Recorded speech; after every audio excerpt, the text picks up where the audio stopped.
আসসালামু আলাইকুম। ওয়ালাইকুম আসসালাম রহমতুল্লাহি ওয়া বারাকাতুহু। কেমন আছেন? আলহামদুলিল্লাহ, আল্লাহর কাছে লাখ শুকরিয়া। আহ, আপনার পরিচয়টা দিয়েন। আমার নাম নজরুল ইসলাম, আমার বাড়ি মুন্সিগঞ্জ গজারিয়া। কত বছর আগে কুয়েতে আসছেন? আমি আসছি 2005-এ। 2005-এ। প্রায় তাহলে 20 তো বছর। প্রায় 21 বছর প্লাস চলতেছে আপনার। হ্যাঁ, তা আপনি কি বিষয়ে আসছেন বা কেমন সুযোগ সুবিধা বিস্তারিত যদি একটু বলতেন। আমি তো কুয়েতে প্রথম আসছি ধরেন খাদেম বিষয়। হুম খাদেম বিষয়ে প্রায় 10 বছর কুয়েতে কাজ করছি। তারপরে কুয়েতে একটা নতুন আইন করছে যে খাদেম থেকে আসন নেওয়া যায়। হুম ওই সুযোগটা আমি কাজে লাগায়া মনে করেন খাদেম থেকে সোনা কমা করছি। তাই এখন আমি একটা কোম্পানিতে আছি। কোম্পানির নাম বলা লাগবে না, থাক। হ্যাঁ, কোম্পানি। এখন আমার পেশা হচ্ছে ড্রাইভিং, হুম কিন্তু মূলত আমি কাজ আমার হচ্ছে ধরেন এই স্টিলের কাজ, হুম এগুলা করি আর কি। কিন্তু আলহামদুলিল্লাহ যথেষ্ট ভালো আছে, আল্লাহ ভালো রাখছে। আচ্ছা, আপনি যে কাজটা করেন এই কাজটা কি আপনি নিজে কন্ট্যাক্ট করে ধরেন না কোম্পানিতে কাজ করেন?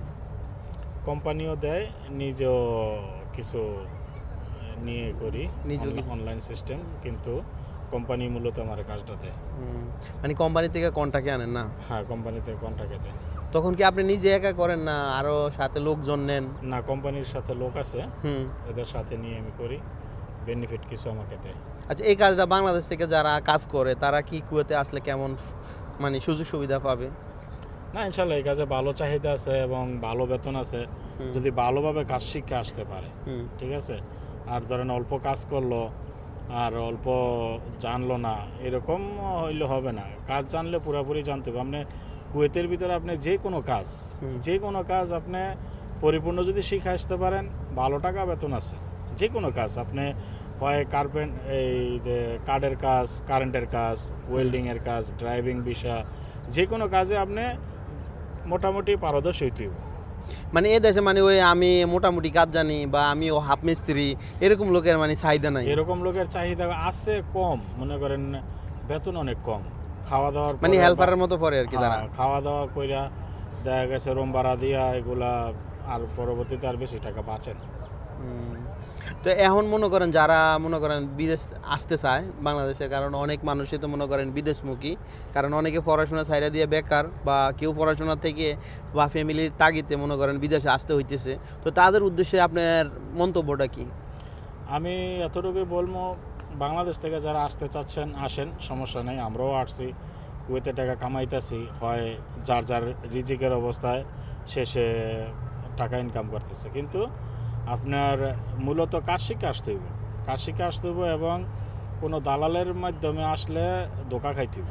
আপনার আসলে নিজে আত্মীয় স্বজনের ভিতরে ভালো বিষয় দিয়ে আসতে হইব, যাতে ভালো সঠিক যে কথাটা বলবো ওই কথার অনুযায়ী যাতে হুম কাজ পায় এবং সব কিছু ঠিক থাকে। হুম ধরেন একটা জিনিস দালালে বলল, কিন্তু কুয়েতে আসার পরে ওইটার সাথে কোনো মিল নেই। ঠিক আছে, মিল নাই, তাইলে দেখা যাচ্ছে ওই লোকটা এত লাখ টাকা ভাঙ্গা আসলো, 12 লাখ 13 লাখ আরো 14 লাখ লাগে, হুম তাই ফায়দাটা কি, লাভটা কি? লাভ তো আর হচ্ছে না, ঠিক না? তাই এই কারণে বলতেছি যে ভালোভাবে কাজ শিক্ষা আসলে আলহামদুলিল্লাহ কুয়েতে ভালো টাকা আছে, ভালো বেতন আছে, খারাপ আচ্ছা, না।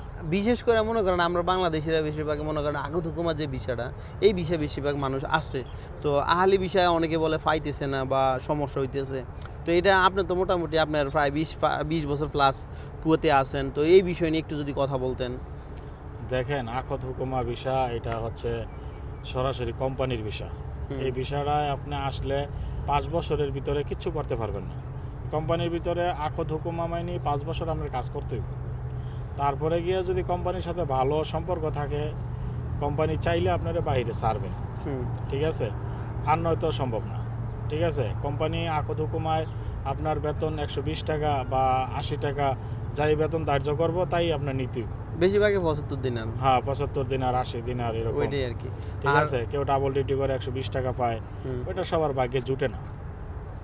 না অনেকে মনে করেন এই যে মানে সবাই বলে ভাই আকুত বিষয়টা তাড়াতাড়ি উঠে কিন্তু আহালি বিষয়টা উঠে না, তো এই বিষয়ে যদি একটু বলতেন কেন উঠে না বা সমস্যাটা না কি? আহালি ভিসা পাওয়া যায়, কিন্তু দেখা যাচ্ছে কি এই যে এগুলা যে বিষয়গুলা পাইতেছে যার সম্পর্ক যার সাথে উনি পাইতেছে। যেমন ধরেন আমার অনেক একটা আহালি ভিসা দরকার, কিন্তু যারা এগুলা বিষয়গুলা নিতেছে তাদের সাথে আমার সম্পর্ক নাই, হুম তাইলে আমি পাইতেছি না।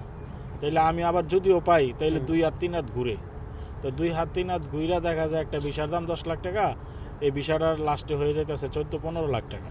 তো এই কারণে মনে করেন কুয়েতের ভিসার দাম বেশি 2-3 হাত হওয়ার কারণে। এই তো 2-3 এইটা হাত- যদি একটু বিস্তারিত বলতেন মানে 2-3 হাত হয় কেন বা এখন সমস্যাকে দেখেন, আমি তো বললাম আমি আছি এক কাজে। হুম এখন ওই লোকে ভিসা নিয়ে করে তার ভিসার ব্যবসা। হুম, এখন ভিসা বার করে উনি তো আর রাস্তায় রাস্তায় বলতে পারে না যে ভিসা আছে ভিসা নেন, হ্যাঁ ঠিক না? তাই ওনার যারা পরিচিত হুম তাদেরকে বিষয়গুলো দিতেছে, আবার উনি নিয়ে আবার আরেকজনের কাছে দিতেছে, হুম। ঠিক আছে? এইভাবে ভিসার দামগুলা বেশি হয়ে গেছে।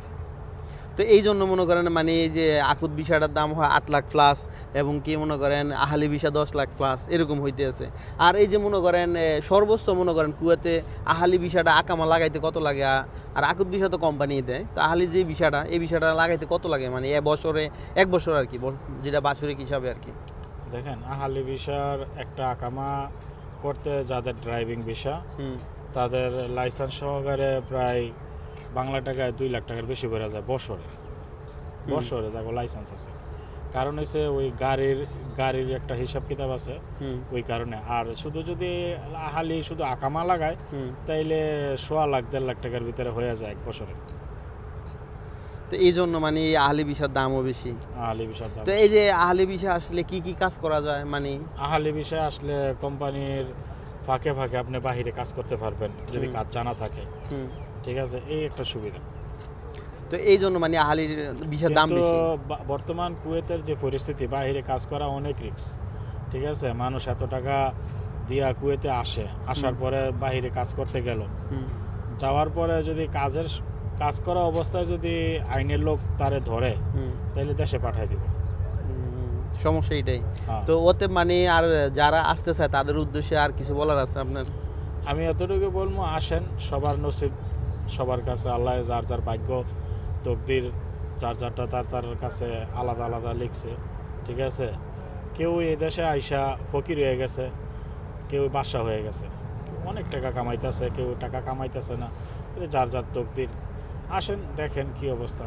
ঘুরে আচ্ছা যান। আপনার মতে মনে করেন এই যে কুয়েতে মনে করেন 100%-এর মধ্যে কত পার্সেন্ট মানুষ সফল হয়েছে, কত পার্সেন্ট মানুষ সফল হয় নাই? কারণ আপনি তো মোটামুটি 20 বছর প্লাস আপনার এখন অভিজ্ঞতা, শোনেন এই ভাই, কারণে সফল বলতে মানে আনুমানিক আপনার একটা আইডিয়া। সফল বলতে আমি আপনাকে বলি, সফল বলতে কেউ যদি ব্যবসা বাণিজ্য, নিজের ব্যবসা, নিজের কর্মস্থল যদি নিজে তৈরি করতে পারে তাইলে এই লোকটা সফল। পৃথিবীর কেউই সবার পক্ষে সম্ভব না নিজের কর্মস্থল নিজের তৈরি করার। বহুত লোক বাংলাদেশের না পৃথিবীর বেশিরভাগ মানুষই চাকরি করে, হুম ঠিক না? চাকরি করে, খুব কম লোকই আছে ব্যবসা করে। মানে 98 বা 97 প্লাস মানুষ চাকরি করে, 3% বা 2% মানুষ বিজনেস করে আর কি। বিজনেস করে। তো এখন কেউ যদি বিজনেস করতে পারে, বিজনেস করতে যেমন টাকা লাগে এমন দক্ষতা লাগে, সাহস লাগে, প্লাস আপনার স্মার্টনেস, এগুলো সব কিছুই দরকার হয়। এই তো আপনি যে বিজনেসটা বিজনেসের উপরে তার আপনার থাকতেইব, এই অভিজ্ঞতা থাকতেইব, বা আপনি এটার উপরে পড়াশোনা করতে হবে, জানা লাগবে, তারপর আপনি বিজনেস করতে পারবেন। আচ্ছা আমি যে এই ধরনের ভিডিওগুলো বানাই কিরকম হেল্পফুল হয় মানুষের জন্য? এগুলা ভালো জানা যায়, সবাই জানলো। যেমন আজকের ভিডিওতে আমি যা বললাম, এই ভিডিওতে অনেকের উপকৃত হবে। হ্যাঁ, সবাই জানলো বিষয়টা কি। তো আপনি তো আপনার 20 বছরের অভিজ্ঞতাটা আপনি শেয়ার করলেন, ঠিক না? তো যাক, ওতে ভালোবাসা অবিরাম, সাপোর্ট চাই অল টাইম। আর কে কোন ধরনের ভিডিও চান ইনশাল্লাহ কমেন্ট করবেন, আমি দেওয়ার চেষ্টা করব। আজকে আমরা শহীদ ফার্কে আছি আর কি। তো লোকেশনটা তো দেখছেন, এই কত সুন্দর একটা পরিবেশ, মানে ন্যাচারাল একেবারে। মানে যারা এখন বর্তমানে আসতে চান শীতকালে, তো জ্যাকেট ছাড়া কেউ আইসেন না। মনে করবেন বাহিরের আবহাওয়া যদিও মনে করেন গরম থাকে, তারপরও মনে করেন এখানে আবহাওয়াটা একেবারে শীতল ঠান্ডা, ঠিক আছে। অতএব আপনারা যারাই আসেন না কেন, তো এই জায়গায় আসার আগে জ্যাকেট নিয়ে আসবেন, না হলে কিন্তু ঠান্ডায় কাঁপাকাঁপি ছুটে দেব। ওকে, আল্লাহ হাফেজ, সবাই ভালো থাকবেন।